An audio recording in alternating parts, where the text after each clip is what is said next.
Hey, Hey, what's going on? What's now going we in, on? now we in.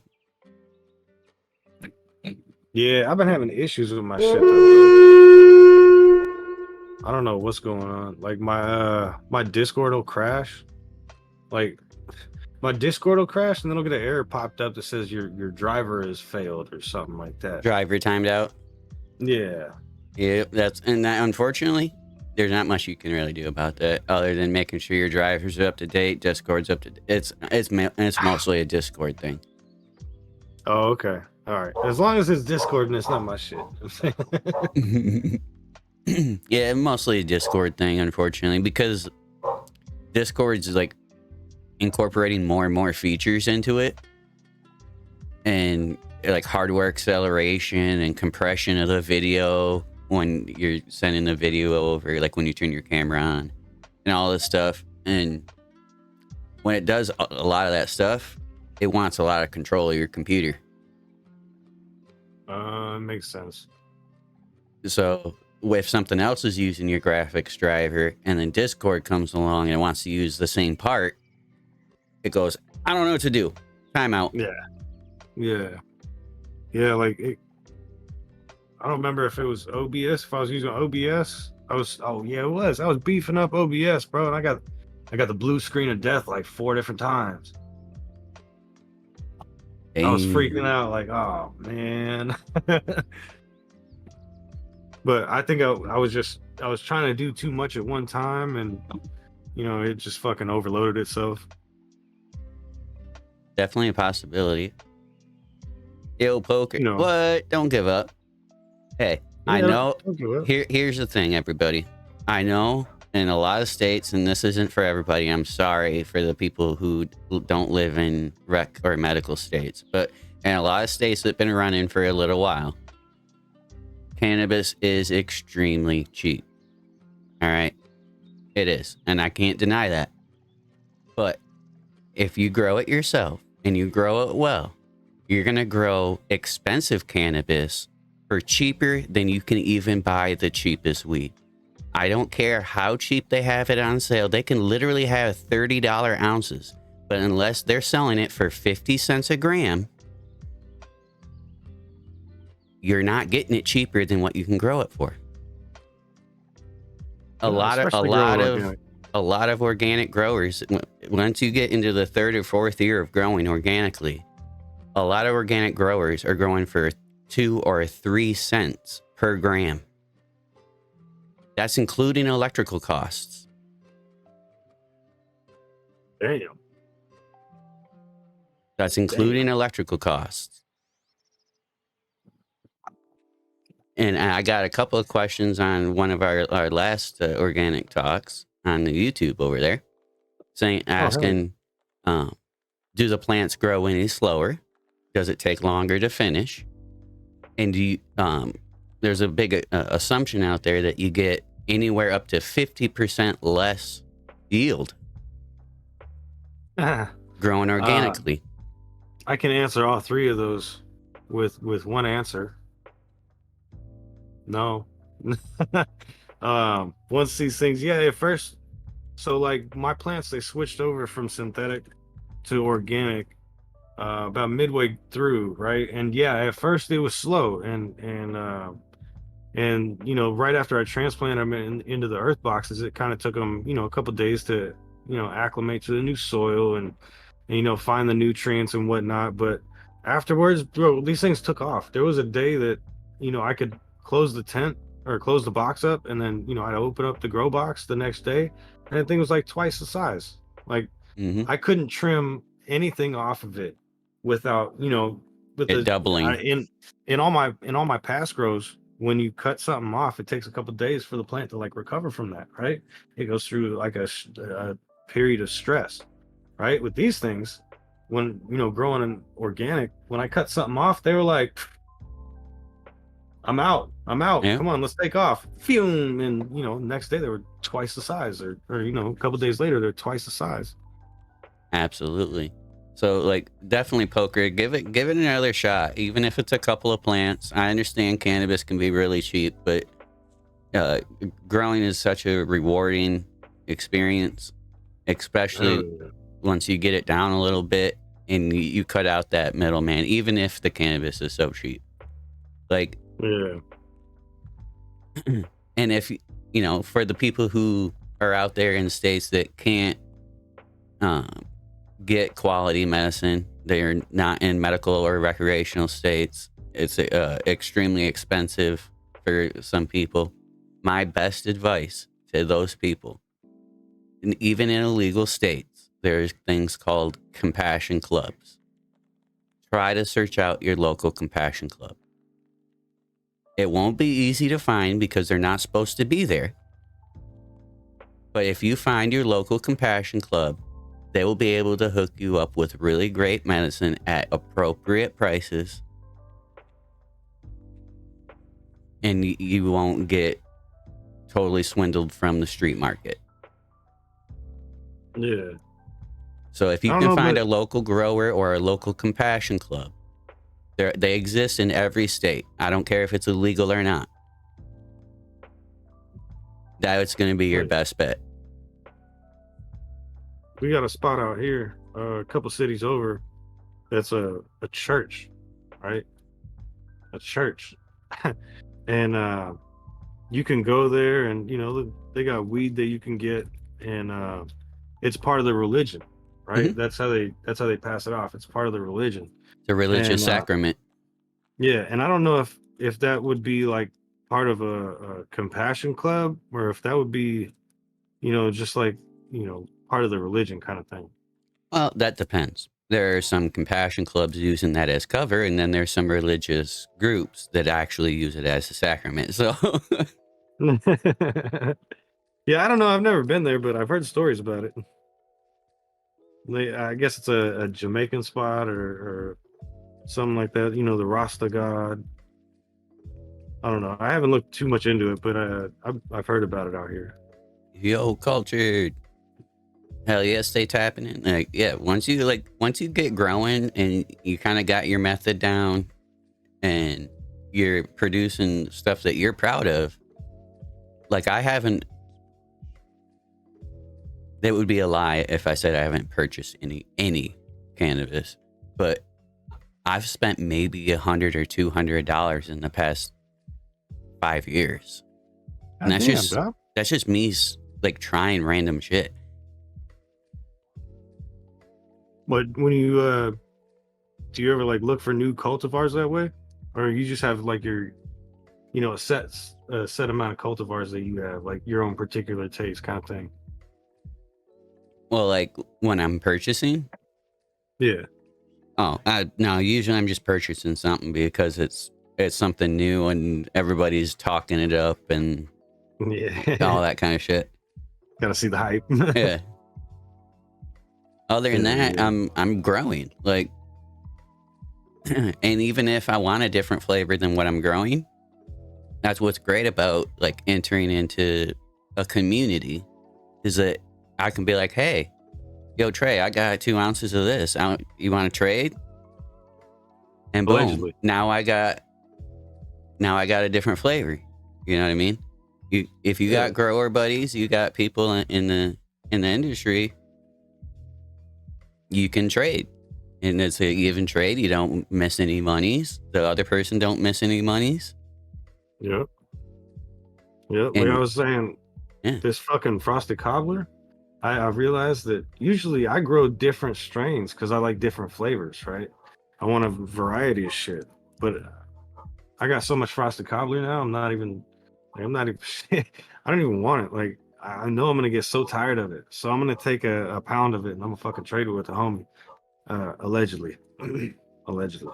and that's another thing that I don't think a lot of people quite understand too, is if, at least this is my opinion, if I can't smoke that cannabis and like it for 3 weeks straight, it's not good. Oh, yeah, that's a good one. It's not a banger. It might be good, but it's not the connoisseur level great cannabis. If I can't Yeah. constantly smoke joints of it back to back and like it, it's not a great strain. It might be a good strain, but not a great. Yeah. Yeah. I know I just know me though, like if I got one Hey, thing, like let's one go trade. flavor, I'm gonna get so tired of it. Oh, absolutely. And you probably get tired of it, just like if you eat Cheerios every day, you're Oh gonna get yeah. tired of Cheerios. Like, but at the end of the day, are Cheerios still good? Oh fuck yeah. Fuck yeah. Especially if you That add bananas and shit. Hell yeah, yeah. that's the kind of point that I'm making. Like, you're gonna produce a lot of smoke. If you're growing correctly, you're gonna produce a lot of smoke. And you're gonna have to get used to smoking some of the same smoke for a month period at a time. Because guess what? Yeah. It takes 2 months to get another flavor. Yeah. Yeah. So I feel for people who have smaller grow spaces and they want 7 flavors. That's just not gonna happen. I'm sorry. No, I think the most I've grown is like four. I've had four different flavors in rotation. But it was, different. They were at different stages. It wasn't like, I wasn't growing like four different flavors all in the same, they were all flowering at the same time. Okay? No. It was all different stages. But yeah, like I went 3 cycles of frosted cobbler, 4 cycles of frosted cobbler now. So, so it's like, yeah, I forgot to switch it up. Poker brings up another great point that we were kind of talking about the other day in your stream. Had the most terrible time drying and curing. It looked fire, but now it ends up like hay. Ends up like, oh yes, I've had that problem so many times. And Uh, that's the number one thing that a lot of people, especially newcomers, mess up is the drying and the curing part. yeah. And they hear a lot of cannabis growers out there going, you need to keep it at 60 degrees, 60% humidity for 14 days, and that's the only way you're going to get a great dry and cure. And that there is somewhat true to that, but at the end of the day, for smaller growers, it's going to be really hard to maintain that environment in a smaller area. When I mean smaller area, I mean a dry tent or even a corner of your house. It's going to be really hard to maintain that 60% humidity, 60 degrees Fahrenheit. Yeah. So the main thing you want to do is make sure it doesn't dry too quickly. So if you hang it in wherever you're going to hang it, your dry spot, your dry tent, and a day later, like you go to sleep in it and you wake up and you check it and it's a little crispy on the outside, it's drying entirely too fast. Yeah. And if it's doing that, what you're going to do, you take it down, put it in a paper bag. I know it's really old school and everybody's probably heard about the paper bag method. But if you put it in a paper bag, it will still be able to breathe because the bag is paper. But it will hold a lot more of the moisture in and it will slow the drying process down. Oh, That is the key to the paper bag tech. It isn't just taking wet plants and throwing it in a paper bag and going 2 weeks later it's dry and we can go. yeah. That's not the method. The method is you take it down, you dry it like you normally would, and if you are noticing that you can't maintain that higher humidity, put it in a paper bag, close the top up, fold it over, Mhm. and put it in a cool, dark corner. It will slow down the drying process and allow the chlorophyll to break down further before it gets into the jars. Oh, okay. After it's dry and you can snap the stem out of the paper bag, it's Mhm. like that dry. You buck all the buds off and put it in a jar, and you might have to burp it a couple of times. But the main goal is to have to not burp it that much. Okay. So Like now look, you should only have to burp your jar maybe 2 or 3 times, and then seal it up until you want to smoke. Okay. So now look, this burping technique, right? You know, like I said, when I started growing, I knew nothing about it. Nothing about, like, I wasn't on YouTube searching shit up, like right. I was just kind of like doing this off of memory, right? Because back, you know, in high school and shit, I used to grow. So, I grow a plant here and there, but I never like got through a full grow. So the curing, burping and all that, like I never knew like and even now you go on YouTube and you look up like burping techniques and whatnot, you don't really see, like, there's a wide variety of ways that people burp their jars and whatnot. Now look, this is what I do with my jars, and I usually have about 20 jars that I'm burping at a time. And what I'll do is I'll take the first jar and I'll pop the lid completely off, and then I'll go down the line, all 20 jars. And by the time I hit that last jar, I'll go back to the first one and start putting the lids on them all the way back to the 20th one. Mm. Right now, that's my burping process. I've heard of people who just, pop the top, let it breathe for a second, and then put the lid back on. But there's such a wide variety of ways that people burp their shit. But what do you do? How do you burp your shit? Well, I'm a mixture of all of those, honestly. It all depends on the moisture content of the bud. If I put it in the jar and I wait overnight and I go to burp the jar and I touch the bud and then the bud's soft all of a sudden, like wet, soft. I might even pull all the buds out of the jar, let it sit out for 15 minutes, and then put them back in the jar. Yeah, I'm doing that right now. Now, if it's not, super wet like that, I might just open the jar and kind of wave the jar around to get air in it and close the jar. And if it's really close to being done and I'm just burping it to check and it's like already really close to being there, I might just open the jar, smell, check, and close it. So it's all really dependent on where the bud is on the moisture content. The biggest thing about drying and curing is moisture content.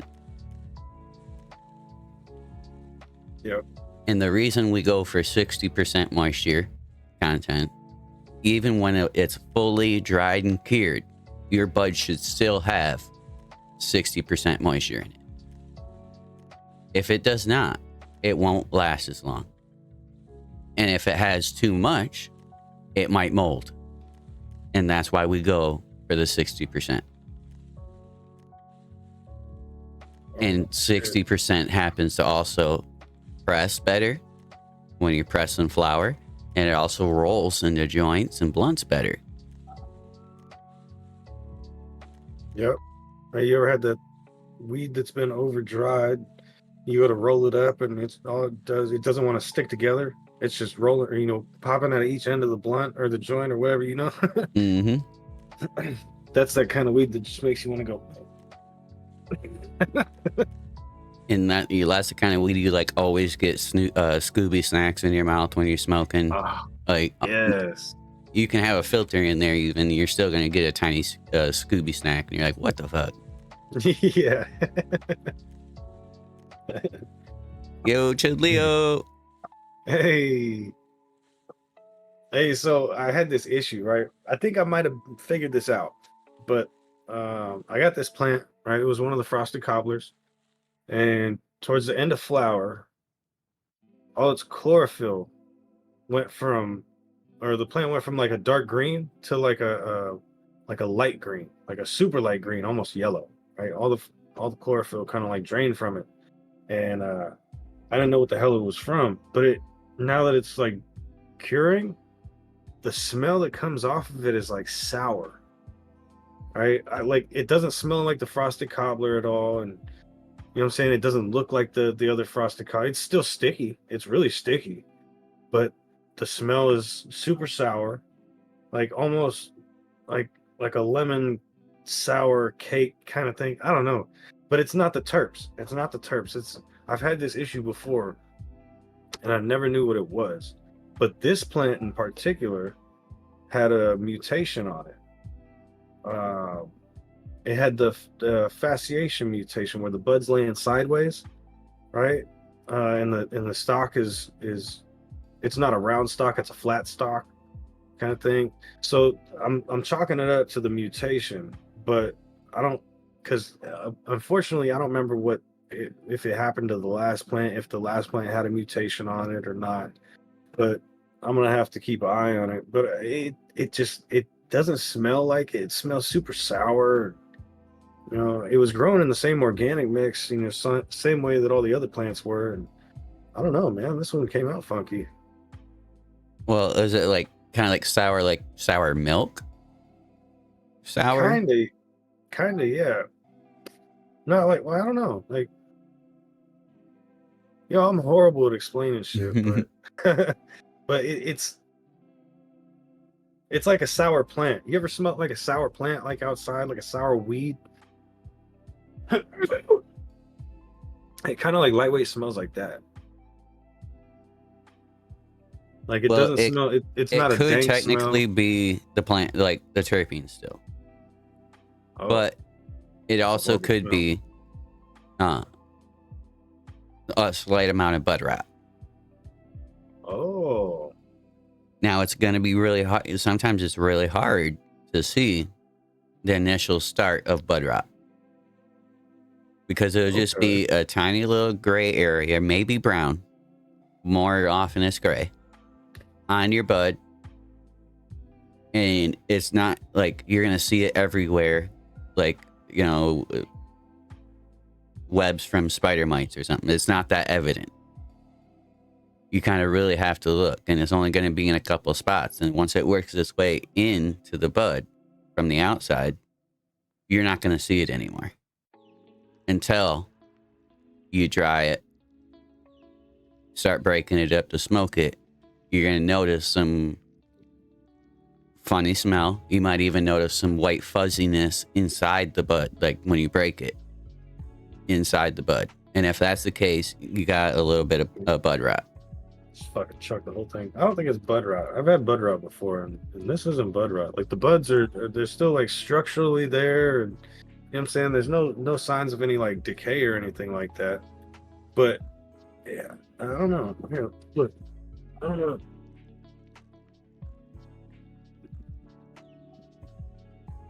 You got your smell-o-vision turned on? Mm-hmm.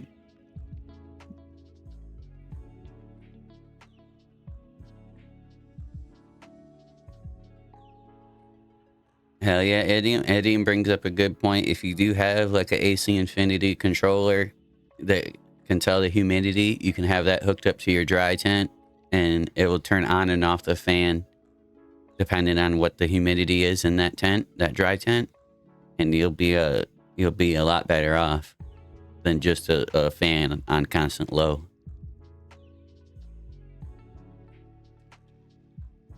Okay. All right, so the bud it's like structurally there. It's dense as hell. Like the structure is there, the look is there, but the colors, the chlorophyll is like gone. Like you see, it's like that light, really light green. And the smell, I'm telling you, it's like a sour smell. Allegedly, I might have to get a sample out to you. Hell yeah. Yeah, I mean, if, you know, I can definitely tell you more if I can see it in person. Hell yeah.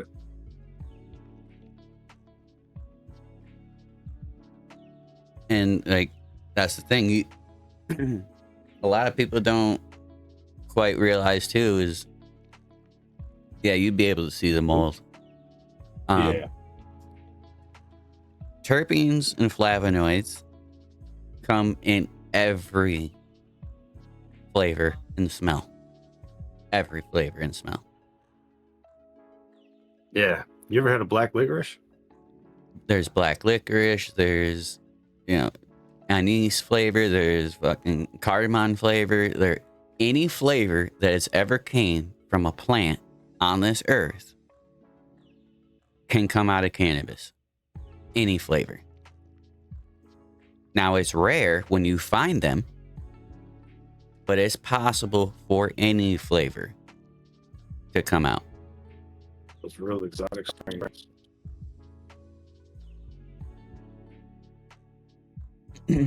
Like, and that's another thing about the terpenes and flavonoids, and why we try to keep the 60% moisture content. And this is kind of like new science in the past year or so. The smell that you smell when you're smelling your cannabis is nothing more than the byproducts of microorganisms living on your plant. Oh. So if you can't smell your weed anymore, it's because all the microorganisms on that plant are dead. Oh. And this makes a lot of sense of why a lot of commercial cannabis smells and tastes like nothing. Because what does a lot of commercial cannabis producers do? Killer microbes. They irradiate their weed before they sell it. What? What do you mean? Oh yeah. This is common practice. Because they want to pass all the microbial testing. They want to make sure that they're not going to have E. coli and bad stuff on their plant. So no matter what, they just irradiate every single thing before they send it to the lab, and then it tests clean. Well, the problem with that is you're killing everything. You're not just killing the bad things. And that's the same problem with antibiotics. They can save people, but they can also hurt people, because you take too many, it'll kill all the good shit in your body too. Wait a minute. Hold on. Time out. Flag on the play. They're irradiating weed. Mm-hmm. What do you mean? What do you mean? Just like sticking it in a microwave kind of thing? Well, kind of. It's a different radiation, but what the fuck? I had no idea. So no matter what, like if you if you do homegrown organic, you're going to have these microbes. And the same goes for food processing, right? A lot of people go to the grocery store to get their food, and there's nothing wrong with that. But the problem is that a lot of the food is harvested early and shipped to the store so that it can ripen while it's being shipped to the store, and you're getting it at its least nutritionally dense state. Now, if you were to grow your own food or medicine, harvest it, and store it properly, you're going to have food and medicine that has way more nutritional density. You're going to have to use less medicine, eat less food to maintain the same health. Oh, shit. And a lot of science has been proving this over and over lately. It's all about the microbiology. Nothing on this planet would work without it. If you kill off all fungi and bacteria, we will die. We use 8 trillion different bacteria in our body every day. They're living in our body, moving around all the time. And that's protecting us from the outside world. We got the ones that live on our skin that protects us from the outside world. Skin mites? You got face mites? All sorts of them. All kinds of different bacterial colonies that protect you. And that's what happens when somebody has some BO. It's not the sweat that smells. It's the bacteria that's eating the sweat that smells.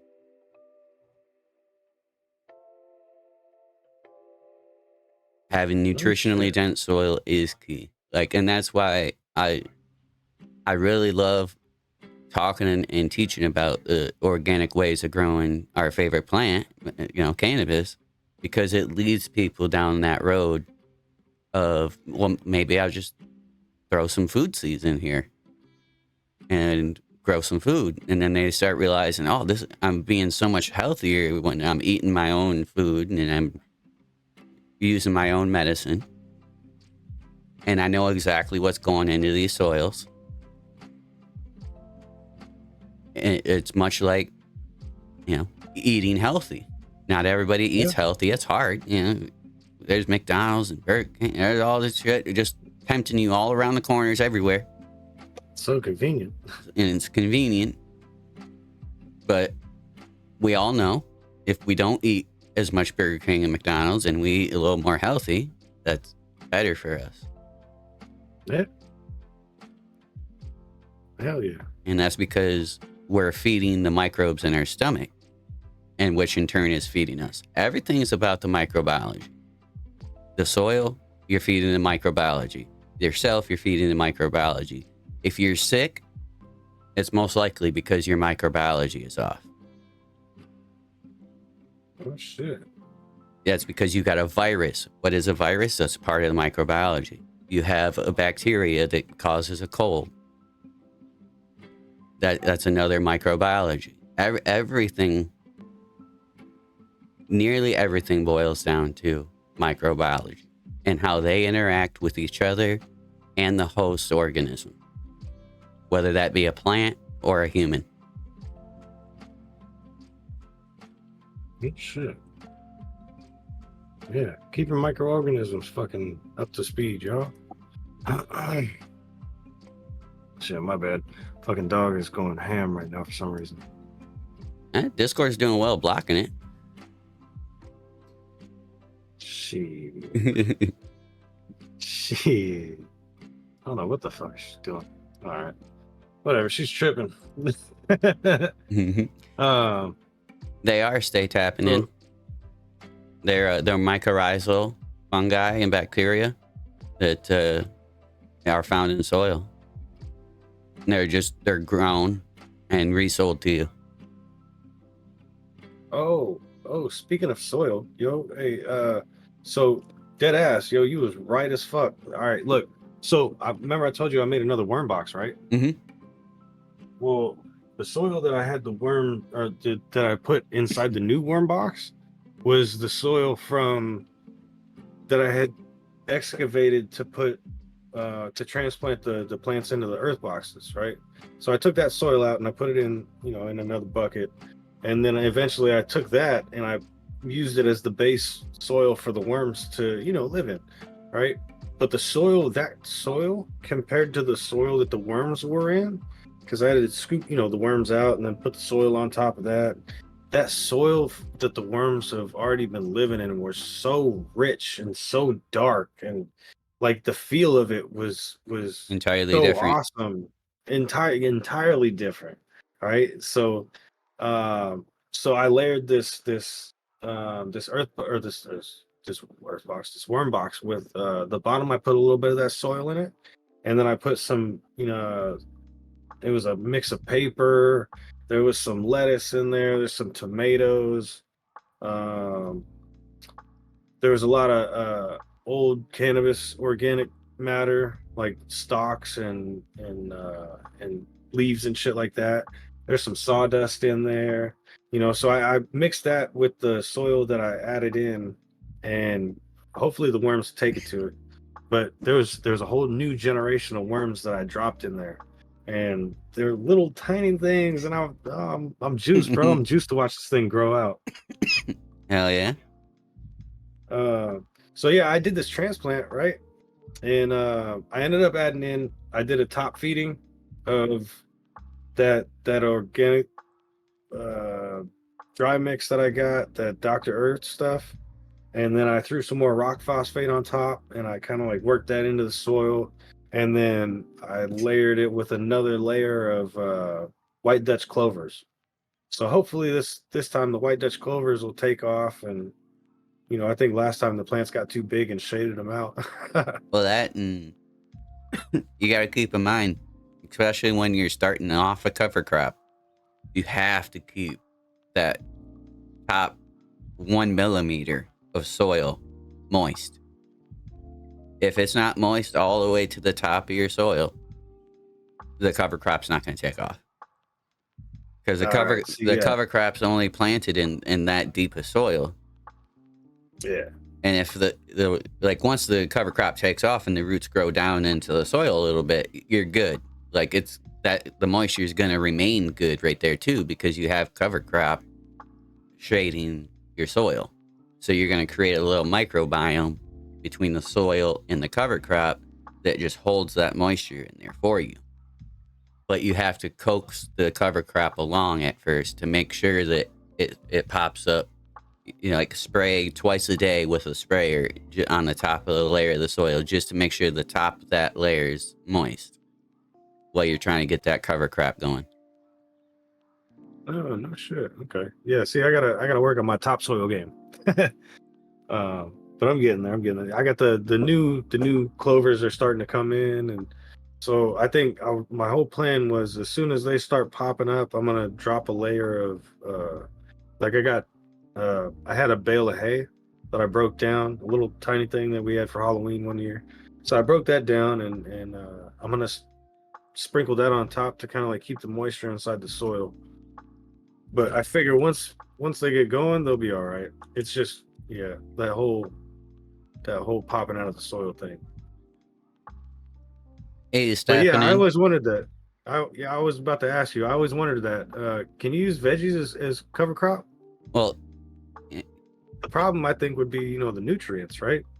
that's kind of the issue. Um, Almost anything can be considered a cover crop.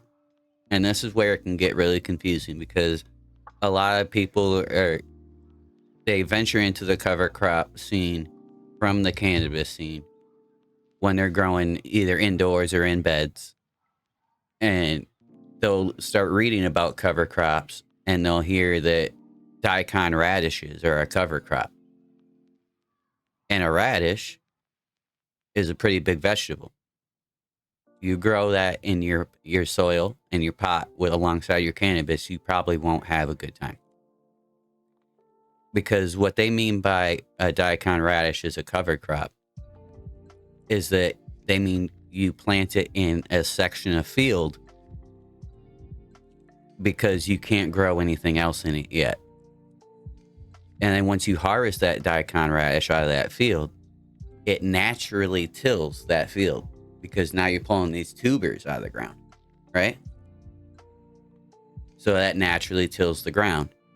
And the daikon radishes are also a decent cover crop because they fix nitrogen and put it in the soil. And there's a few other things that they do to feed the soil. Mhm. So in the whole sense that vegetable is a cover crop, that is true. It is a cover crop. You grow that first before you grow the main crop, because it's going to break up the soil for you. It's going to add nutrients to the soil over time for your next crop. And those are all really great things when you're growing outdoors and you're trying to grow in a very large space. But that's not a cover crop that would be great for a cannabis grow indoors in a bed or a pot. You want Yeah, like that. more of the leafy, like microgreens. You could do absolutely microgreens. There is a What about 12 like or 13 blend clover cover crop blend that you'll get a bunch of different seeds for cover crops, and that's a really great blend. And there you go, and it'd be drop and drop. And a lot of people want to get like dual use out of it and be like, well, I want to be able to harvest strawberries while I grow my cannabis plant. Well, yeah, technically it can be done, but you're going to have to be so much on top of your game that it's insane, because it's going to use double the amount of nutrients out of that same block of soil. yeah, Because now you have two fruiting plants in the same soil. yeah. So the main idea about cover crops is to try to not get two fruiting plants. So if your cannabis plant's going to fruit, aka make bud, you don't want to put a straight a strawberry or a grape or anything else in there that's going to fruit. You're not going to grow a tomato right next to your cannabis plant as a cover crop. No, They're yeah, obviously going to compete. You know what I mean? yeah. So But like like cilantro Yeah, any of or the like, gardener, lemon, spices like thyme, that. you know, Yeah. stuff like And that. Absolutely. I've been looking into that. I thought about doing that. That was my whole original plan was I was going to grow like cilantro in there and that was going to be like, part of the cover crop but now that I'm, reassessing the situation and how I'm growing and what I got growing on with space wise, these plants grow so big that by the time they grew in, the plant's covering all the light. So my cover crop, I just kept it simple with a nitrogen fixer, and that's the white Dutch clover. And that's the other part too, is like once the plants do grow, it's going to shade out a lot of the cover crop. And if you're growing stuff that likes to fruit, those plants like a lot of sunlight because they fruit. And if you're Yeah, growing more of a grass or a clover, it, grasses and clovers, they don't need a ton of light. They are already at the bottom of a forest. They're yeah, used to getting little light. So kind of think of it that way. If you see the plant outside, if you have an area you can go and explore, like a forest area, and you see a area outside where there's actually plants underneath the forest canopy, and all the leaves are in already, like you can see that as the plants still get some sun, and those are the type of plants you want to use for cover crop. yeah, yeah. So like, yeah, I wouldn't try to like grow a tree in there. If you do, or a tree, or like like Gob said, like a tomato plant, or something that fruits. Something that's going to be you got to put X amount of nutrients in to get what you get out of cannabis, right? Well, if you're growing like say strawberries, you're gonna have to put X amount of nutrients in to get those kind of strawberries that you like, right? So, yeah, they're gonna be competing. So yeah, I can see that. So yeah, I guess if you do end up using a cover crop, definitely stick to like something like leafy. Like cilantro. You could do cilantro, but again, once if you are growing big ass plants, it'll end up shading it out. What about like like my problem is with shade. It fucking ends up shading it out. What are some plants that you could grow, inside your tent that would also help? That are also companion plants that would maybe I don't know deter insects or pests or whatnot. Well, a lot of the that blend I was talking about has a lot of the plants that I would use, and that's Uh, what's great about the, like, you can get it from Build a Soil. A lot of places have cover crop blends, and that helps a ton. Now, it's kind of hard to recommend other plants in an indoor setting because other plants that are like bait plants and that will keep away pests are larger and they take up space. Now, if you have space and you don't mind taking up a little extra of your space with some of these plants, go for it. But in my experience, real estate's expensive, especially when you're oh paying yeah, for lights above it and everything like that. I would just stick to regular, like the 13, 11 or 13 blend cover crop and not try to go too extravagant. If you want to grow other plants in your tent, like some food plants or whatever, more power to you. But don't grow them in the same container as your cannabis plant. Unless you're growing in a large grow bed, like a grassroots grow bed, uh, don't plant them in the same container. yeah, sure. All right. Like, you can break some of the rules too if you're growing outside in the ground because there's a lot more nutrients stored in the ground. The roots can travel further in the ground than they can in a Yeah. pot. And And that's part of the thing. Like you've seen these big ass these um who is it? Not Jungle Boys. Mendo, Up here in yeah, Mendo Dope. You seen like I got these big ass trees. I don't know. I got a homie that grows these big ass trees, these big ass weed trees, right? You're not gonna get that indoor. There's not enough soil space. Not unless you got some like, you know what Not I'm saying? unless Like, like I could do that inside, and I get pretty oh, yeah, close. yeah, you could. But But the I'm point saying like, is why are you gonna take that much soil indoors? yeah, Like, just grow the appropriate size plant for indoors. I know everybody wants huge trees and 5-6 foot trees and this, that, the other thing. no, That's just like, not realistic on an it's indoor not. grow. And No. unless you have a barn that you outfitted to be a grow space or something like that, where you have space, actual Yeah. space. It's not like I know people see Remo. This is a perfect example. All right. Remo, great grower, been in the scene for a long, long time. He grows his plants in 30-gallon trash containers. The full 30-gallon trash container, and grows huge, massive Yeah. trees. But he has a Yeah. huge space for that. And almost Yeah. every single one of his plants has a light over it.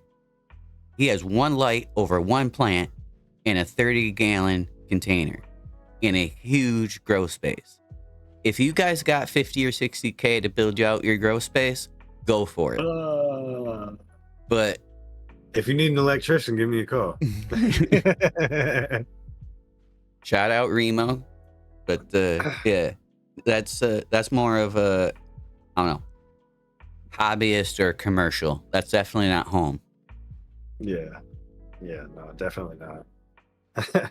I mean, hey, something, I got a couple lights. I see if I cut a hole in the ceiling over here somewhere. And that's what I mean. He's got like 15-foot ceilings, so he could do this. And like, he has a large space. Like, Yeah. I don't know. I know you grow outdoor a little bit, right? mhm. I've got I when I first started out, when I first started growing, right? When I first commissioned the grow box over here, I didn't know what the fuck I was doing, right? So I grew them with T5s, and the T5s were cool, but then I ended up switching to CFLs, and I had like 64 CFLs in this 4 by 3 foot box that was 6 feet tall, and it got hot as shit in there, no lie. But these plants, they outgrew the box, and I was like, well, when the fuck are they gonna flip the flower? Not knowing, right? So, long story short, these things were like 6 feet tall, and they outgrew the box. So I took them outside, and it was still, I think it was like Mayish. So they were still in veg. Out here, it was still like veg time, and so when I moved them outside, they ended up growing to be like these 7 foot monsters. And I was like, holy fuck, like, what do I do now? Like they're poking up over the fence, and I'm like, oh fuck, everybody's gonna see. I'm gonna go, somebody's gonna come knocking on my door, kind of thing, right? So that whole season, man, I had like six different plants that were like 7, 8 feet tall. And I was freaking the fuck out the whole time, like stressing out, like fuck, like what am I gonna do?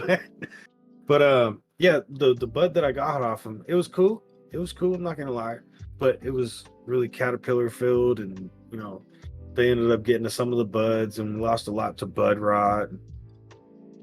When you grow like big ass plants like that, you end up running into a whole different set of problems. Right now, it's not just I all I gotta keep is IPM on this one little spot. No, now it's this The plant bigger is and the more plants you huge. have, the problems compound 100%. Yeah, yeah, And D Jolly brings up a good point that kind of coincides with this large plants outdoors kind of thing. What if you grew a plant to 15 feet or so indoors or in a greenhouse, like veg style, got it that large, and then put it outside? Well, the answer is it would get even larger when you put it outside. It's yeah. going to grow to 25, 30 feet. You're going to Oh, need a ladder you're and a gonna need a lot of bucket truck. Fuck and a that. lot of time to defoliate and to make sure that you're doing proper IPM on this one single plant. And that's Yeah, the issue. You can grow huge, the actual trees. But that is a lot of work for a single plant. And it's hard for a person to do that work. Not that it can't be done, but it's hard. And when it's hard, that means it takes more time, which means you need more workers. So if you want to grow large ass trees like that, you're going to have to hire 4 or 5 helpers so that you're not, and buy scaffolding pretty much, so that you're not spending ungodly amounts of man hours manicuring, trimming, defoliating, and making sure, inspecting and making sure that there's not caterpillars and other, pests. Yeah. Because as soon as you have a 25, 30 foot tall plant that's 15, 20 feet in diameter, it's going to take 2 people an hour to go over that entire plant to make sure there's nothing wrong with it.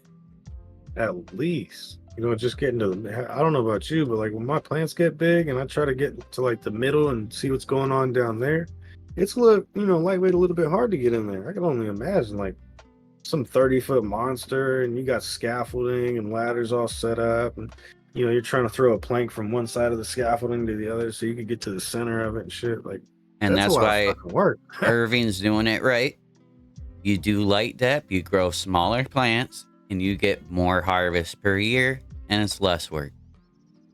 Yep. Now, everybody in their grow career, and I'm not going to put people off of doing this, everybody in their grow career wants to grow that one just monster fucking plant. And go for it. But as production and steady medicine is needed, you'll realize that that's not sustainable to grow those huge monsters like that. No. It's cool. Do it one time. Even the Mendo boys, they grow huge ass trees, but how many huge ass trees they grow? Not thousands. They grow 100. Yeah. So it's a huge difference. Yeah. Like, do it one time. I'm telling you, do it one time. Get that picture with you, standing in front of this big ass bush tree. Bet you never do it again. And I got a homie that you might even do it again, but you're gonna do it once in a while. That's gonna be like your once in a while. I'm gonna grow this awesome plant thing. Yeah. Yeah. Even now, like with these earth boxes that I've done, like, it's cool. They grow some decent sized plants, but I could see like me as I progress, these things are gonna, this was just my first time running in it. Now I know what to expect, and now I know I need to keep my eye on. So this time around, these plants are gonna, they're gonna look a lot different. They're gonna maybe be bigger than what they were last time. But last time, I couldn't keep up with the fucking defoliations on it.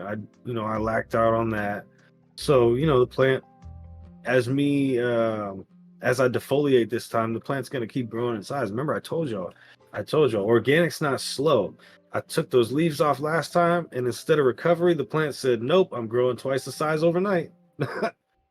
And that's what the cannabis plant wants to do, because in nature, when it's growing organically all by itself and no humans helping it, and it's thriving all by itself, animals love that.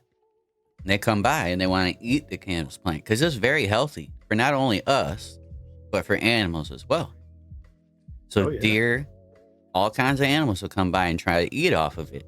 And the cannabis's natural response to this, if it's healthy, is to double. That is its natural response. I never got that doing synthetic. Every time I did synthetic and I tried that, topping, or, I haven't topped in a long time, but like defoliating, the plant would go into like recovery mode where it's like, all right, harden up, and then, then it's back to life. But it took a lot. It seems like it took a lot longer in synthetic for the recovery time. Yeah. I don't have hard scientific proof this is the reason why, but I'm relatively sure, because when you're using a living soil, an organic soil, you're counting on other organisms to help feed your plant. But those organisms are also helping it recover, because yeah, the plant can recover all on its own with just the nutrients. But if you go to the hospital as a human, that helps you recover faster. In most cases. Yeah, in most cases. So, the same goes for, the plant. If you have helpers to help you recover, yeah, you're going to recover even faster. You may even not even need to be in recovery mode. Yeah. And that, like, there's a lot of microorganisms that not only live in your soil, but they live inside your plant, just like they live inside our bloodstream. Yeah. And they live on the outside of your plant, just like they live on the outside of our skin. And all these things help cuts heal quicker, breaks on a plant heal quicker, bites from insects heal quicker on a plant or on a person. And it's all about microbiology in 90% of the cases. The other percent of why a plant may not be doing well, the other small percentage is the nutrients. But more and often than not, the nutrients are locked out because the biology isn't correct. All falls back around to that. So Soil microbiology. The more you learn about microbiology and its interaction with parent materials like sand, silt, clay, other dead, decaying organic matter from plants and animals wastes, once you learn more about the microbiology, you understand why everything kind of falls back onto it. Now, if you're not watering correctly, you're going to have a bad time. If you're not feeding correctly, you're going to have a bad time, whether that's in synthetic or organic. So it just happens to be in organic, you're feeding the soil and the soil microbes, and then in turn, the soil microbes are feeding your plant. And with salt nutrients, that's exactly like feeding with an IV. If you're sick and you go to the hospital and you get an IV, saline IV, that's exactly like salt nutrients. They're jamming hydration right into you.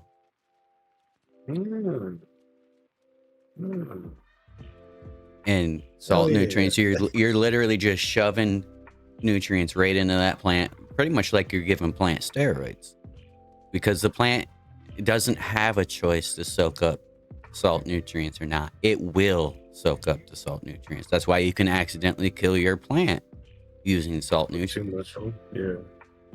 Because if you add too much, it will soak it all up and die, and it will burn, because it doesn't have the choice. Just like if you're a drug user and you accidentally shoot up too much, you can't undo that. You got to go to the hospital, get stomach pumped, get Narcan. Like, there isn't an undo on that. He needs some milk.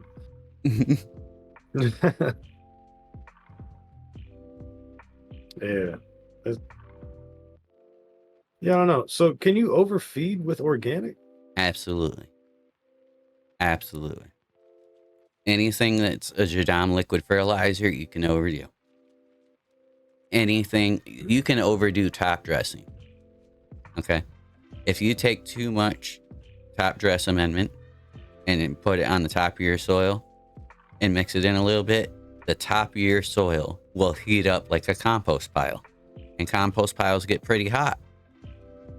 And what a plant's not like?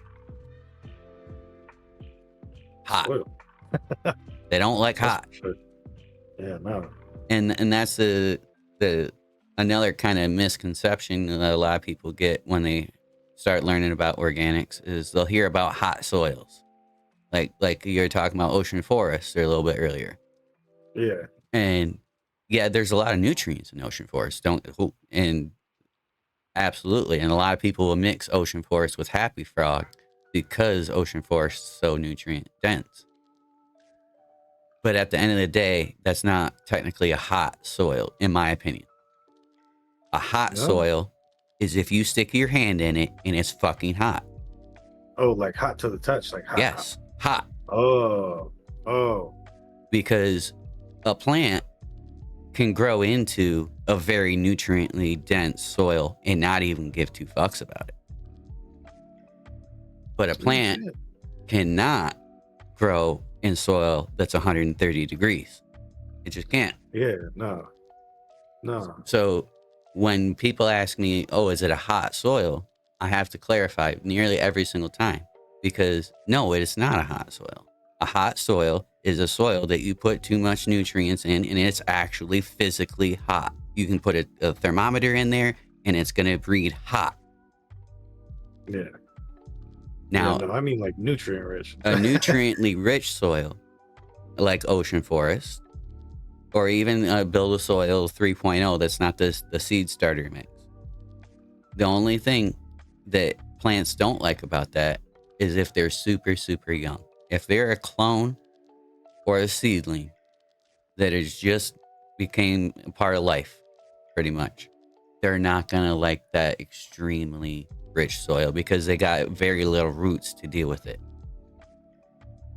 So the only thing that you want to take in consideration is you can do all build a soil 3.0 or all ocean forest, but just dig out a small little hole wherever you're going to plant and then put some regular soil in there, some happy frog, some peat moss that has nothing in it, right? Fill that little hole with that and then plant in that little section, and the roots will grow out through it and grow into that super rich stuff, and they can handle that. What they can't handle is being put directly into that. Yeah. So if you're dealing with an extremely, extremely rich soil, use it all.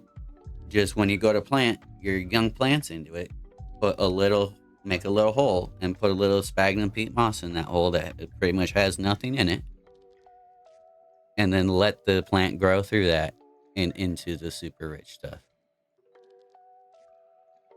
I got this bag of Fox Farm one time, and it wasn't hot or like it wasn't nutrient rich or anything like that. But so I had taken so when I plant my seeds, I plant them directly into the soil, right?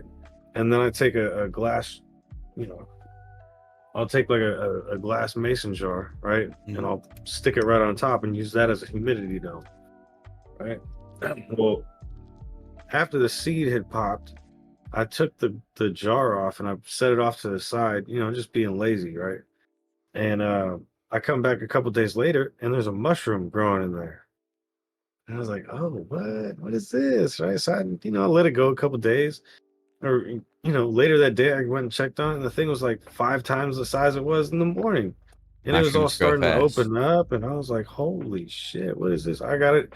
I made a little video on it, put it on YouTube and whatnot. I'd never seen anything like that. I don't know shit about mushrooms, but I thought it was super cool and interesting. And some people were like, take the jar off and let it grow, just in there with the plants. And I took the jar off and the whole umbrella opened up and it was fucking awesome looking. But it came straight out of the Fox Farm soil. Mm-hmm. And I was like, this ain't that shit. You ever had that before? Oh, absolutely. And that's just a sign that the soil has good fungal activity. If you don't have good bacterial and fungal activity, you will not have a good growth. And here's where part of the misconception of getting less yield organically comes in. Because to build those fungal pathways and strong fungal network in your soil, that takes time. Mm. And you can accelerate it with some Jadam microbial solution and making sure you're doing, keeping the correct moisture in your soil, and you can accelerate, but it takes time to build that fungal network. And the fungi is what breaks down and releases the phosphorus and potassium to your plant. Bacteria has nothing to do with that. There is one bacteria that is a phosphor converting bacteria, but that's one bacteria. There's lots of fungi that convert stuff into phosphorus and potassium. And what do you want in flower when you're budding? Phosphorus and potassium. Phosphorus and potassium and sulfur. Yep. So those three things, the phosphorus, potassium, and the sulfur, are only going to be unlocked in your soil if you have good fungal activity. So if you're doing compost teas and you're only adding worm castings and you're not adding traditional compost, all you're doing is bacterial broths. There is not a lot of fungi in there, and you're not helping the fungal population. You're not doing any damage. You're just helping the bacteria out, but you're not helping the fungi out. And that's when people talk about, is it fungally dominated tea? Or is it a bacterial dominated tea? Is that soil fungally dominated? And that's where we get, bacteria are fungally dominated. And you can even take a sample of your soil and send it in, and they'll tell you, you have 2 grams of bacteria and 4 grams of fungi in this batch of soil. They'll tell you exactly what you have. And the balance between the bacteria and the fungi is what determines what succession your soil is in. So if you look out into the world, you'll see the desert, right? And there'll be some plants here and there, some cactuses, some aloe. You might find an oasis that has maybe a palm tree and some grasses here and there in deserts. And that's the first level.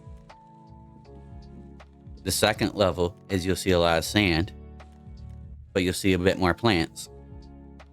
And there's more water. It rains there more. So you'll have a little more plants. You'll have some more trees. And that's another level.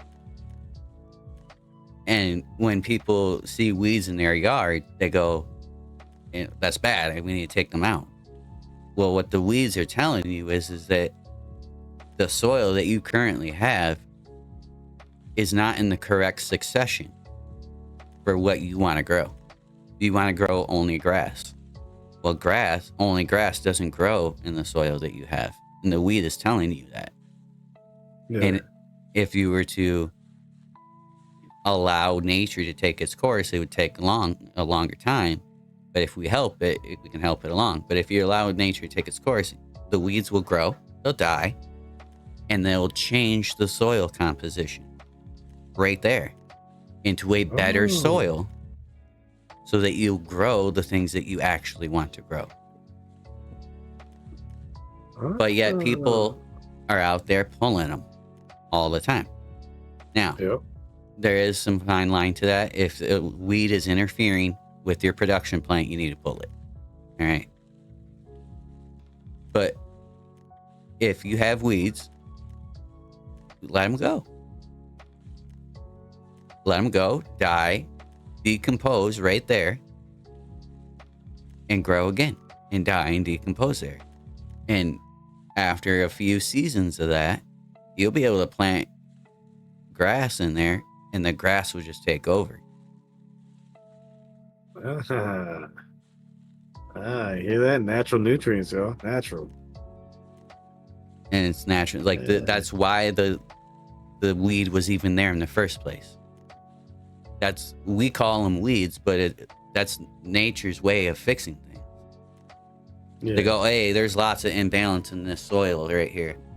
So only plants that can grow in crazy imbalances or weeds will grow there. And they'll mine certain things out of the soil and they'll put it in their biomass.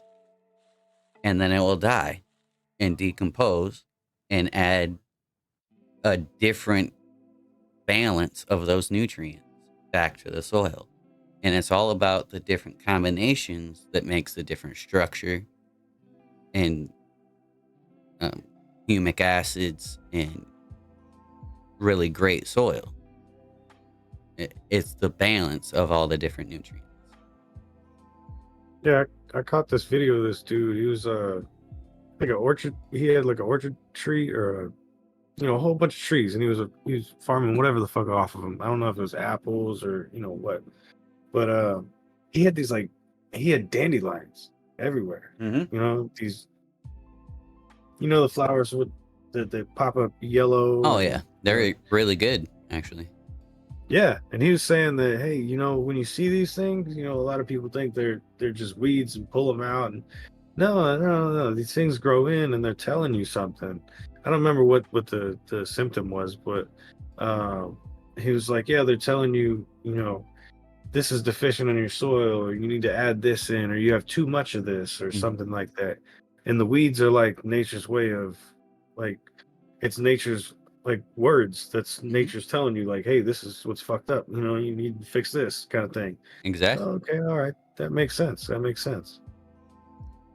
Irving brings up a good point too. You can actually make a dandelion wine if you harvest the dandelion roots and allow them to dry out and chop them up. You can make pretty much like a coffee substitute. Oh, what? Dandelion's a very powerful plant. A lot of people don't know that, but it's a very powerful plant. No, bro. I've always been taught, it's a weed. The I've been dandelion taught flowers are high in vitamin C, and people make teas out of them when they're sick. What? Oh, I didn't know that. Salad too? What? No Yeah. shit. People call it a weed, but it's a dandelion flower. Yeah. It is a flower. It is classified as a flower. But because people don't want it in their yard, they call it a weed. Nah, that makes sense. Just like No shit. crabgrass is a grass. It's in its name. But Yeah. people call it a weed because they don't want it. Yeah, because it looks funkier than all the other grass. Yeah. Absolutely. Yeah. Native American medicine. There's another plant that's around here. It's a native plant. It's a tree. I can't pronounce its name, I'll be honest.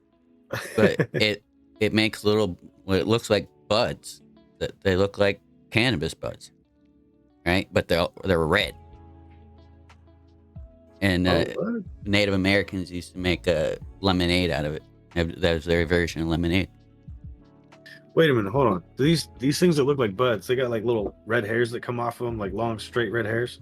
Negative. The bud itself is red. Oh, no shit.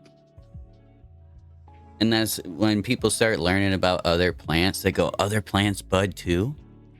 Yeah. They do. And they kind of look like cannabis sometimes. Hell yeah. We when I worked at the continuation high school as a campus supervisor, right? Fucking top flight security in the world, Craig. We had the I guess the school district sending the yard guys to come, clean up the weeds and whatnot. Well, they they started trimming up this one bush, and then all of a sudden, I'm getting calls over the radio. Hey, bring so and so in the office. Hey, bring so and so in the office. Like, the fuck is going on? The vice principal comes out. And he goes, "You smell that? It smells like weed out here, guys. Somebody's got it, and we're gonna find it." And I'm like, "What the?" Come to find out, it was one of the plants that they had that they were growing on campus, and once they trimmed it up, that's when it was like, the smell came out, and it was like it's what do you call it? It's self-defense mechanism kind of thing. Like, and that was the smell. It smelled like, I ain't gonna lie, it smelled like some dank, right? But it wasn't like somebody was, I don't know. But yeah, other plants bud out. Yeah, and they can smell like weed sometimes. Like, there's some fruits that smell like weed, all right? Just because, let's face it, here in America, we're rather sheltered when it comes to food, all right? We know 3 things: steak, potato, and corn. Ugh, 3 great things. They're great. I love them too. It was chicken, all right? 4 things. Yeah. Oh yeah. But everywhere else in the world, they have untold amounts of different flavors. It's insane. Yeah. Like, Yeah. a little off We like. topic, I like to watch this YouTube channel called Best Ever Food Review Show. It's the longest YouTube channel name you'll ever hear, but it's a good channel. And he goes around and he tries food from everywhere, from street vendors to 5-star restaurants in every country. You Oh. knew He's got his was own table. what's that? Does he have his own table? He brings his own table and shit. Nah, Oh, okay, different guy. nah. He's like he's a big, tall, with like Wisconsin linebacker looking guy. Oh shit. He actually was from the States, but he moved to Vietnam to teach English, and then started this YouTube channel. Hey, hell yeah. And you'll see just tons and tons of different flavors from different plants and berries that you've never even heard of. Never even heard of. You know, you ever gone to the grocery store and seen like a dragon fruit or, I don't know, around here around here it's like a whole mixing pot of people. Like we got people from all over the world that come here, and it's the Bay Area. You got all sorts of different flavors here. Right. So like when I go to the grocery store, I'll see fruits that I've never even seen before. Like these pink and green things, and these little prickly fruits that I've never seen, and it's all foreign to me. I don't know anything about it. But we lightweight got into this topic a little bit on my channel, where we were talking about school lunches. I caught this video of school lunches from around the world, Okay. right? And school lunches in America are fucking some of the worst ever, ever, right? But you go to like Japan or China or India or someplace that's foreign, and the menu is extravagant. It's like something over here you would see at like some 5-star restaurant. But why? How? And they got the same, somewhat similar budget and whatnot goes towards, food. But it's like, why is America like feeding? Why we always got crap? Like, I know there's more flavors out there. I know there is, right? But why can't Well, what's going mostly on? America. That's kind of true, but mostly it's a money thing. Yeah, It's greed, and as much as I love, kind of America, that is the main problem with America, is greed. yeah, And I don't know when this started. I wish I did. But public schools are publicly funded through taxpayer dollars, right? yep, And therefore, you would think that they're getting paid to do a certain job, and that's that, right? But for some reason, public schools are running themselves as businesses, and that they have to turn a profit every year. I don't know how you're going to do that when you're getting taxpayer money, and it's not like the taxes increase every year. So the way that you're going to show a profit every time is to decrease your services rendered. yeah, yep, And the thing is teachers don't get paid enough. And this is true. No. Absolutely true. yeah. But at the end of the day, if we were to really reallocate the way things were spent, we could do much of what the same thing as Japan is doing, and other countries are doing with their children. Like people, like that's a very big contention right now in our country, is the education system, and people always trying to protect the children. Yeah. And I don't know what the high aversion is to look into what other countries have done and adopting some of their techniques. Like, we can obviously see what worked well for them and what didn't work well for them. Yeah. And if, like, I know America is supposed to be number one, but uh, unfortunately, we're like number 45 if you Yeah. actually look it up. Like, Yeah. so that means there are other people that are doing things better than us in certain areas. Like when we were in school, we would always cheat off the smart kid. Always. So why aren't we doing that? Yeah, I don't know.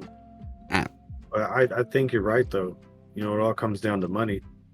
Um, so my family is, at least they were really really in depth with the school system out here. Like my grandparents, they lived here back when there was no town and it was all farmland, right? So they watched it build up and they got involved in the school district. And you know, my grandma, she was a teacher, and my grandpa was, you know, in the maintenance department or maintenance section of the school district.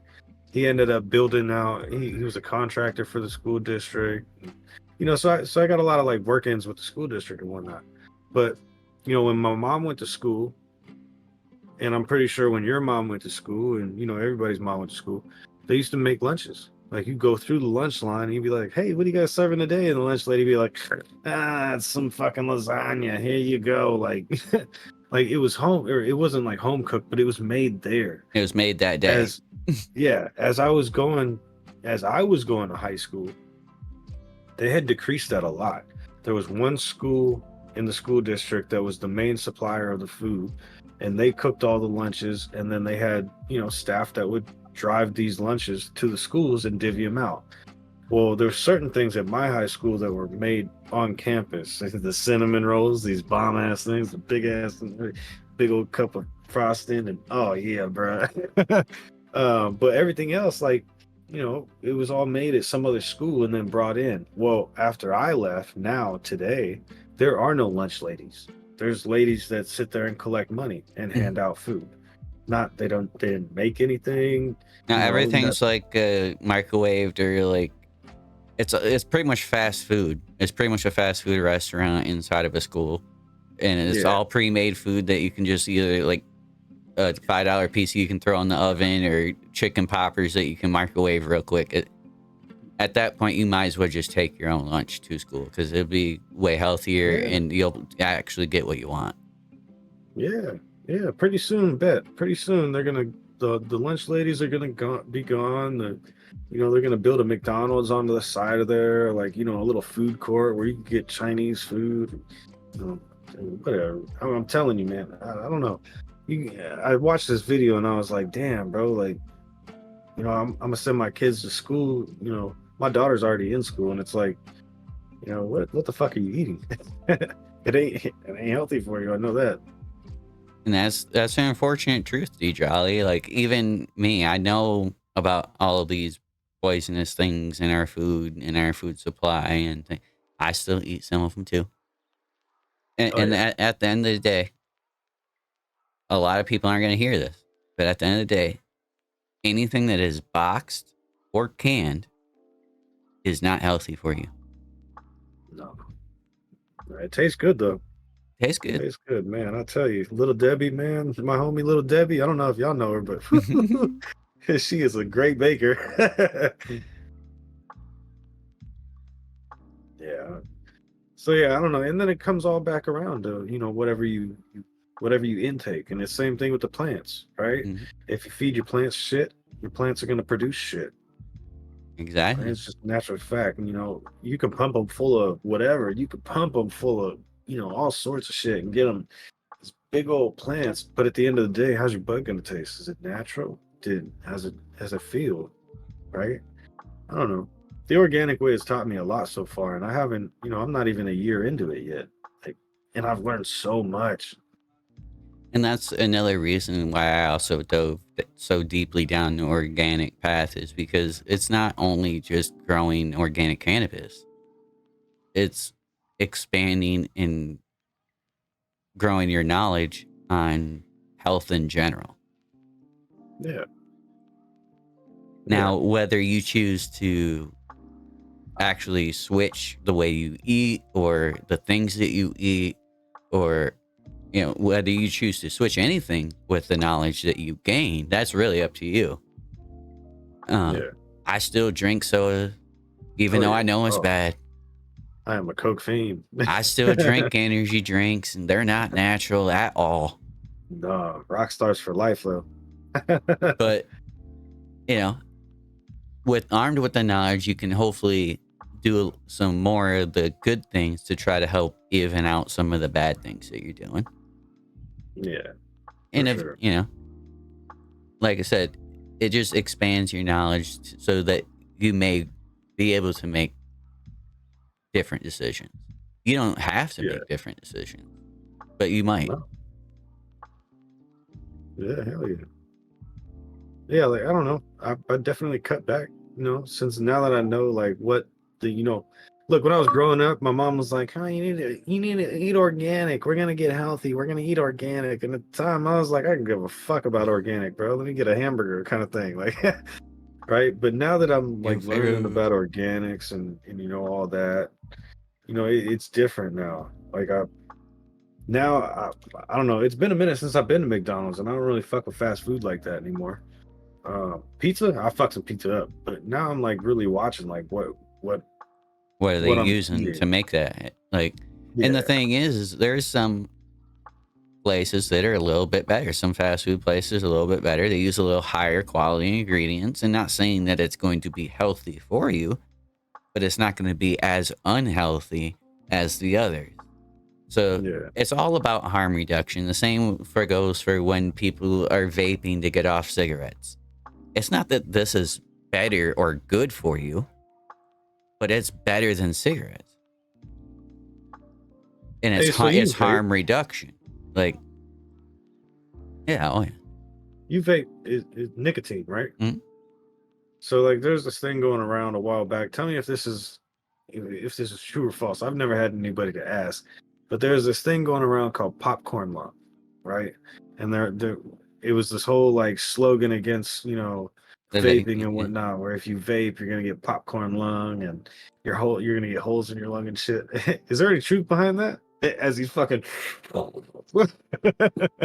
Well, here's the thing. Unfortunately, with any propaganda, there is a kernel of truth. All right. And I meant to say a kernel of truth. And yes, it's a pun. Popcorn lung. People in the 30s and 40s that were working in popcorn factories were getting a thing called popcorn lung. And it was because they were using a chemical called diacetyl to flavor the popcorn buttery. Okay. It makes a Oh, buttery flavor. And that chemical will give you a sickness. But any of the vapors juice that has been out there since, and I'm gonna shatter some people's brains. Vaping has been a thing since 1998, and I mean a worldwide thing since 1998. People have been vaping for 20, 30, 40 years already. what? Just because America has just seen it doesn't mean it just came on to existence. Yeah. Hey, speaking of that real quick, like there's a lot of things that are allowed in other countries that are not allowed in America, right? Like we were talking about flavors. There's flavors out there that I've never tasted, right? There's products out there that we're never going to be able to get our hands on living in America. Why? Because fucking I don't know, America, right? But there's I've always like wondered about that. Like America, yeah, we got some cool things here, but what do other countries have that's fucking awesome? That would also be awesome for fucking us that we can't have. Like America is a small piece. Well, America is a big piece of a bigger world, Mhm. right?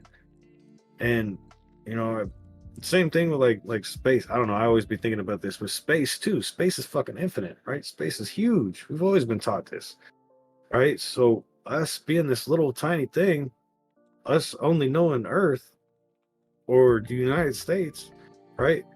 There's a world of other things out there that we haven't even experienced. There, and that shit boggles my mind. I've always wanted to fucking like travel the world. And, Todd Various. Oh yeah. Oh, that man, I envy him. Like that is a world traveler right there. He has experienced, numerous things that a lot of us wish we could. And it's the same way with like growing in organics and whatnot. Like if you grow only in salts, what you're only gonna know salts. All right. That was another factor on why I stepped out was because look, salts are cool. Fox Farm is cool. I got some cool results off of it, but I know there's something else out there that might be better, right? So I wanted to find out what that was, and damn, I stepped right into organics thanks to Gob and a couple other folks. And man, I'm telling you, look, I broadened my horizons and I gave organics a whole different look. And Hey, shout out for the follow, Blood Orange. hey, and it's a whole nother world, man. I'm telling you.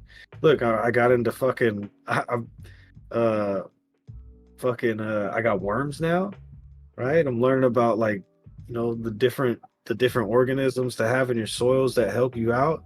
As a synthetic grower, I was like, well, if the plant needs Brondo, you just give the fucking plant some Brondo. Like it's got what plants crave, right? So, I didn't know anything about microbes. I didn't know anything about, you know, the different signs of, a bad soil or, something that might be inactive. It was just, hey, the plant looks like it needs this. Let's add this in, kind of thing. Mm-hmm. Right. So I don't know, man. I don't know. Now I'm shifting more towards like if you're a new grower, look, if you're a new grower, maybe look at organics in a different light. Give that shit a second look and, really, To me, I because think it's the way to start out. Like yeah, definitely. a lot of people say different because there's so much data out there for, uh, salt growers. Like, hey, do this exactly and this exactly and this exactly. Yeah. But I think that handicaps the grower right at the beginning because they're not learning to grow. They're following the recipe. Yeah. And Yep. if you just buy, I know it sounds weird, like you're gonna spend $120 on your nutrient line, spend that on soil that Yeah. already has the nutrients in it. And you got enough soil to There's what, at really least fill. there's starting to become a lot of really great companies out there. Not only build a soil, but there's that red soil company out. What is it? Oakland. No.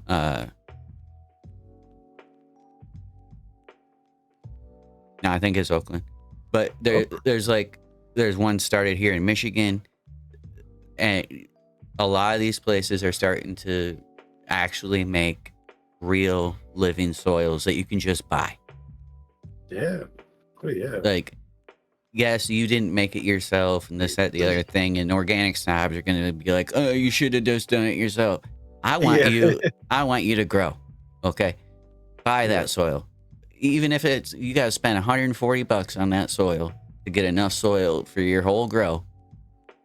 Buy that soil because Yeah. you're going to be able to reuse it. All right, you're going to be able to Yeah. reuse it. You don't have to throw it away, unlike if you were to have to get a bunch of cocoa or more sphagnum. And when you're using salt nutrients, yes, you can technically reuse that stuff, but that's a whole process. Yeah. Just get some build a soil 3.0. There's a company called Lakeshore Water Only Soil that's around here. There's a lot of different companies starting to pop up. They're going to be mom and pop companies making the soil. But if you find one, buy some of it, all right? Because it's going to Yeah. accelerate you into growing. And all you have to do is keep that soil moist and put a plant in it. And then while that plant's growing, you can learn more and more and more. Because the only way you're going to learn, you can do as much research as you want. You can buy all the books that are on my shelf over there. You can read them all front to cover 3 times. But unless you actually start growing and start putting that knowledge to use, none of it's going to set in the way you think it should. No. Nope. Put your hands on it. Got to get your hands on it. See, Pell reuses his cocoa, but you got to rinse it, and then you got to rebuffer it. That's a lot of water that you're rinsing through this medium, and that the water treatment facilities are going to have to remove all those salt ions out of it before they put it back out into the water system. Like, you can do it. I just prefer to reuse my stuff. Yeah, do it more natural. It'll be less strain on the environment. Yeah. But, yeah, this is a good talk today, bro. I know we didn't get it. I know we had talked about we were gonna get into herms and nanners and the difference between them and all that. Hey, these organic talks, they organically make their own conversation and which way we go. So hell yeah. But I appreciate these talks, man. I appreciate y'all for coming on with me. I do have to get out of here and get these little crumb snatchers from his beat. Yeah. But for sure, we can definitely go over that next talk. Hell yeah. But yeah, I'm definitely gonna have to inquire or pick your mind a little bit about this this weird bud that I got going on. Definitely gonna be hitting you up about that. But hell yeah, everybody. Until next time, I appreciate y'all, man. Have a dope day, everybody. Wear them smiles out into the world. I'll catch y'all tomorrow, man. Have a great day, B. Thanks for coming by, man. You too, guy. Appreciate you, man. All right, y'all.